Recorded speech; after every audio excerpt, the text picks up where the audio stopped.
This winter, Boston experienced its snowiest winter ever with a record snowfall of 108.6 inches of snow. This snowfall closed all mass transit, keeping a lot of the city shut down and keeping people out of work and schools closed.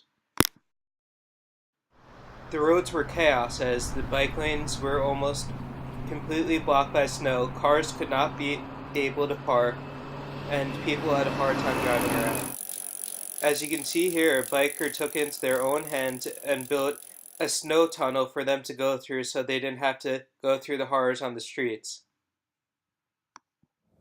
So how critical is public transportation in Boston? The MBTA has 4 parts: the bus and trolley, the commuter rail, the boat, and the ride.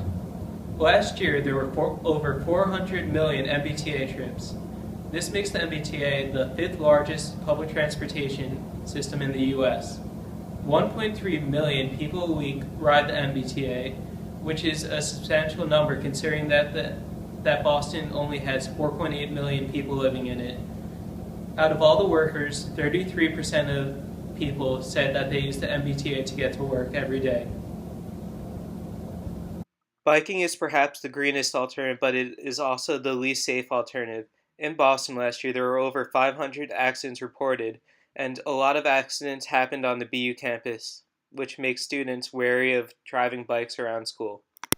Most people in the city don't own a car because it's hard to find parking, so a lot of people request taxis and Ubers, which sometimes could not be efficient because the high rate of demand causes surge pricing in Uber, and sometimes it could just be hard to find a taxi.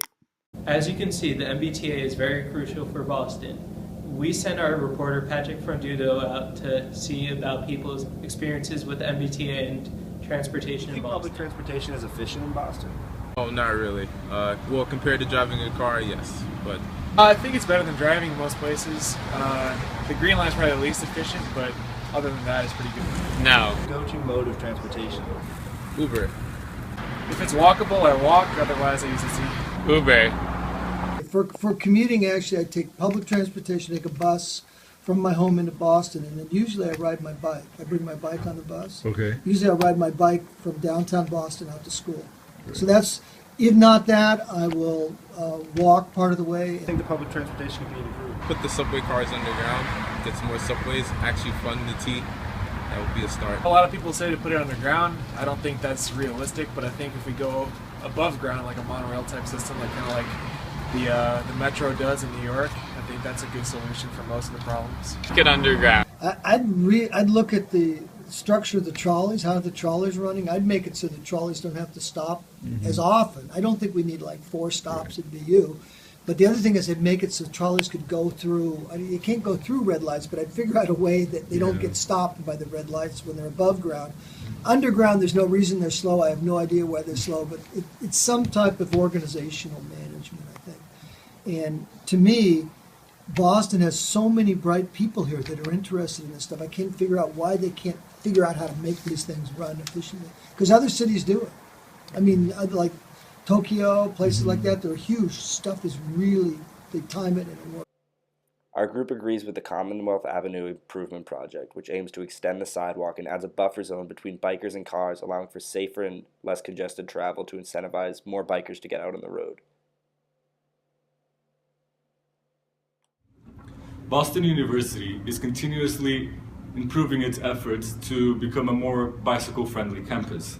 Between September 2008 and December 2009, BU increased its bicycle storage capacity by 137%.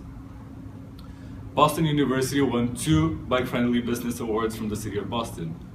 What's interesting is that the average US vehicle produces 5.2 metric tons of carbon per year, and approximately half of those trips are 3 miles or less.